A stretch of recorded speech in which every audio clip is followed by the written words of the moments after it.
Bismillahirrahmanirrahim. Assalamualaikum warahmatullahi wabarakatuh. Perkenalkan, nama saya Fitratul Muflihah, NIM 2025110023. Ini sebagai tugas filsafat tauhid dengan dosen pengampu Ustadz Andi Setio, SPDI MSI. Pertanyaan yang pertama yaitu, kenapa filsafat sangat penting bagi akademisi? Yang kedua, batasan apa yang tidak boleh dilanggar oleh mahasiswa muslim dalam mempelajari filsafat? Dan yang ketiga, kenapa ulama dahulu keras melarang seseorang untuk mempelajari filsafat? Filsafat.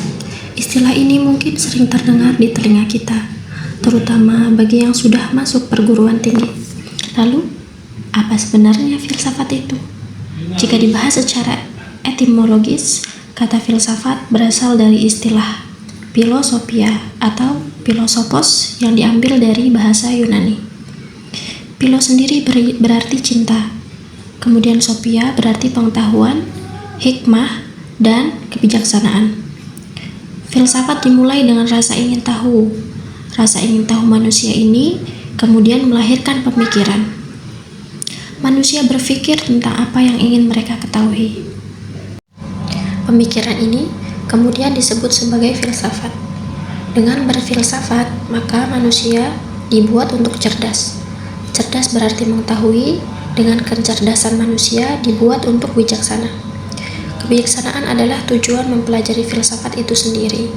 Setiap manusia memiliki pikiran, kemudian pikiran ini digunakan untuk berpikir.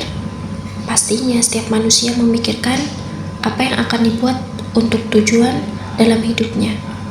Manusia akan terus mengolah, mengembangkan, mengeluarkan potensi dalam dirinya.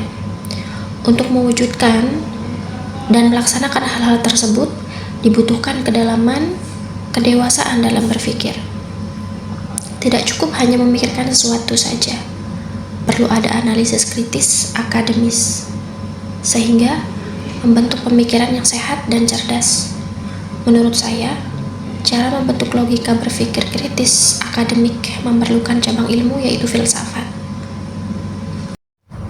Beberapa alasan mendasar mengapa mahasiswa harus belajar filsafat.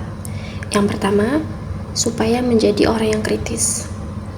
Dengan mempelajari filsafat, mahasiswa dapat memiliki pemikiran yang kritis. Setelah mahasiswa lulus bekerja, mereka pasti akan menghadapi berbagai masalah dalam pekerjaannya. Memecahkan masalah pasti membutuhkan keterampilan dalam berpikir yang kritis. Kemudian mampu menganalisis berbagai hal yang berkaitan dengan masalah. Kemudian filsafat akan membentuk pemikiran diplomasi yang dapat membuat mahasiswa peka terhadap lingkungan sekitarnya. Kemudian, alasan yang kedua, berpikir secara fleksibel. Filsafat itu bersifat dinamis, tidak terbelenggu dalam satu aturan. Hal ini membuat mahasiswa memiliki kebebasan dalam berpikir, memiliki kemauan untuk mencoba hal-hal yang baru. Tidak harus terikat dengan ide-ide lama, karena mahasiswa bisa menggantinya dengan ide-ide yang baru yang lebih efektif. Kemudian alasan yang ketiga yaitu memahami bahwa segala sesuatu itu sudah berlaku berdasarkan sebab akibat. Prinsip ini disebut kausalitas, bahwa segala sesuatu yang sudah berlaku pasti ada sebabnya. Ketika mahasiswa ditanya tentang bagaimana sesuatu terjadi ataupun bagaimana mengatasi suatu masalah, mereka tidak lagi menjawab tidak tahu, karena mereka sudah memiliki jawabannya. Kemudian, alasan yang selanjutnya adalah mampu berpikir secara rasional dan logis. Filsafat juga dapat membentuk mahasiswa sebagai pemikir yang logis rasional. Dengan berpikir secara rasional, mahasiswa tidak akan mudah dibohongi dengan berita palsu yang ada di media sosial.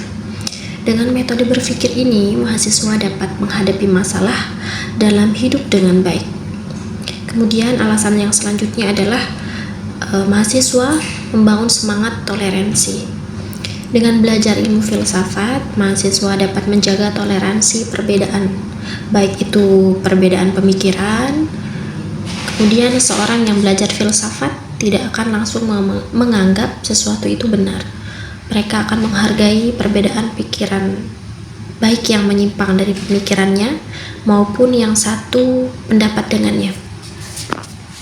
Dengan begitu, mahasiswa tidak langsung mudah menyalahkan sesuatu yang tidak sejalan dengan pemikirannya. Filsafat dalam perguruan tinggi berperan dalam memulihkan eksistensi mahasiswa. Perguruan tinggi sebisa mungkin bukan tempat mencetak lulusan untuk dipilih sebagai tenaga kerja. Mahasiswa sebisa mungkin tidak harus dipilih sebagai bagian dari antrian pelamar di suatu perusahaan, tetapi harus mampu menciptakan sebuah inovasi yang baru, menciptakan lapangan kerja yang baru, dipilih sebagai bagian dari pembangunan negara. Tetapi realitas di perguruan tinggi saat ini, pengembangan ilmu filsafat khususnya sistematika berpikir peserta didik yang masih kurang.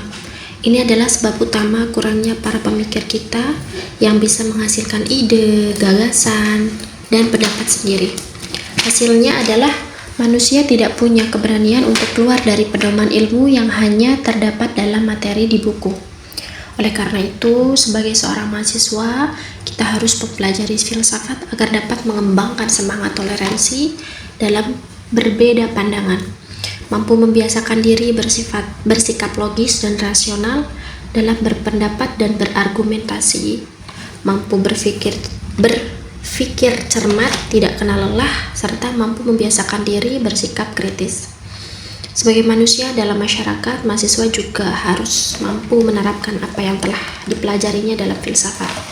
Mahasiswa dituntut tidak hanya pandai teori, tetapi harus mampu melaksanakannya secara langsung di masyarakat. Mempelajari filsafat dalam Islam diperbolehkan, bahkan dianjurkan oleh beberapa ulama seperti Ibnu Rushd, asalkan dalam koridor yang benar. Batasan utama yang tidak boleh dilanggar seorang muslim adalah tidak mendahulukan akal di atas wahyu Al-Quran dan hadis, dan menghindari pembahasan yang dapat merusak akidah atau keyakinan dasar Islam. Berikut ini adalah batasan-batasan penting yang perlu diperhatikan. Yang pertama, menjaga akidah, yaitu keyakinan iman. Tujuan mempelajari filsafat haruslah untuk memperkuat iman dan memahami ajaran agama secara lebih mendalam, bukan untuk meruntuhkan atau mempertanyakan rukun iman. Pemikiran filsafat yang mengarah pada keraguan, kekafiran, atau ateisme sangat dilarang. Kemudian wahyu sebagai landasan utama. Akal manusia memiliki keterbatasan. Ketika terjadi pertengkaran antara pemikiran filosofis dan dalil-dalil qat'i dari Al-Quran atau hadis, maka wahyu harus didahulukan dan dijadikan hakim, yaitu penentu kebenaran. Yang kemudian alasan selanjutnya, menghindari pemahaman sesat. Filsafat yang dilarang adalah yang berasal dari pemikiran Yunani kuno atau sumber lain yang mengandung unsur-unsur yang bertentangan dengan tauhid, seperti keyakinan bahwa alam itu kekal tanpa pencipta, atau menolak adanya hari kiamat. Kemudian, memiliki guru pembimbing, yaitu yang memiliki sanad ilmu. Belajar filsafat terutama yang mendalam harus dilakukan di bawah bimbingan guru atau ulama yang kompeten dan memiliki pemahaman agama yang kuat, agar dapat memilah mana pemikiran yang benar dan mana pemikiran yang sesat. Kemudian, memiliki tujuan yang benar. Mempelajari filsafat hendaknya bertujuan untuk mencari kebenaran yang hakiki, yang pada akhirnya mengantarkan pada pengenalan yang lebih baik terhadap Allah Subhanahu wa Ta'ala dan rahasia syariat, bukan untuk berdebat kusir atau mencari pembenaran atas hawa nafsu. Kemudian, menjauhi ilmu kalam yang ekstrem. Beberapa ulama salaf membenci ilmu kalam, yaitu teologi spekulatif yang terlalu terpengaruh filsafat Yunani, karena dianggap dapat merusak akidah, terutama jika menjadikan akal sebagai standar kebenaran mutlak. Dengan mematuhi batasan-batasan tersebut, seorang muslim dapat memanfaatkan filsafat sebagai alat untuk berpikir kritis, sistematis, dan rasional dalam memahami serta menguatkan ajaran Islam. Kemudian, sebab ulama melarang keras seseorang untuk mempelajari filsafat. Para ulama terdahulu, khususnya dari kalangan salaf dan imam madhab seperti Imam Syafi'i dan Imam Ahmad bin Hambal, bersikap keras terhadap filsafat dan ilmu kalam yang dipengaruhinya, karena kekhawatiran yang besar akan dampaknya terhadap akidah umat Islam. Beberapa alasan utama penolakan tersebut, yang pertama adalah karena mendahulukan akal di atas wahyu. Filsafat, terutama yang berasal dari filsuf Yunani kuno, cenderung menjadikan akal manusia sebagai sumber kebenaran mutlak. Para ulama khawatir hal ini akan menyebabkan seseorang menolak ayat Al-Quran atau hadis yang sahih yang tampak bertentangan dengan logika atau akalnya pada saat itu. Sumber ajaran dari luar Islam, ya, banyak konsep filsafat berasal dari kalangan non-muslim, seperti filsuf Yunani yang diyakini sebagiannya itu ateis atau dahriyah. Ulama salaf menekankan pentingnya mengambil sumber hukum dan akidah hanya dari Al-Quran dan hadis yang murni, bukan dari pemikiran asing yang belum terfiltrasi secara islami, menyebabkan bid'ah dan penyimpangan akidah. Para ulama berpendapat bahwa mempelajari filsafat tanpa bimbingan yang kuat dapat mengarahkan pada kesesatan, bid'ah, atau bahkan kekufuran. Aliran-aliran seperti Mu'tazilah dan Jahmiyah dianggap terpengaruh oleh filsafat Yunani dalam masalah ketuhanan, yang dianggap menyimpang dari akidah yang benar. Kemudian alasan selanjutnya adalah mempertanyakan hal gaib.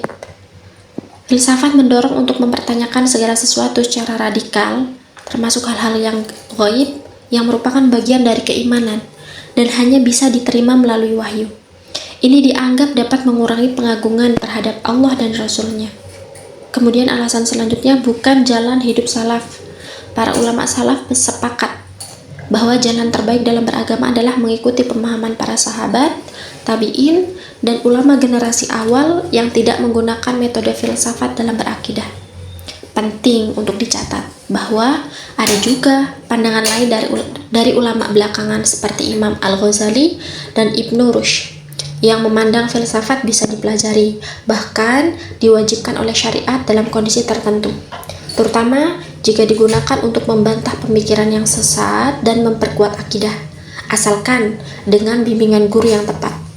Namun, pandangan mayoritas ulama terdahulu memang sangat keras melarangnya karena potensi bahaya yang ditimbulkannya. Baik, mungkin itu saja yang bisa saya sampaikan.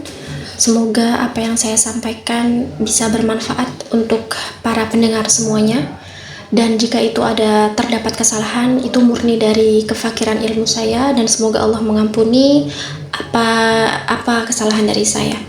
Mungkin itu saja yang bisa saya sampaikan. Saya akhiri. Wassalamualaikum warahmatullahi wabarakatuh.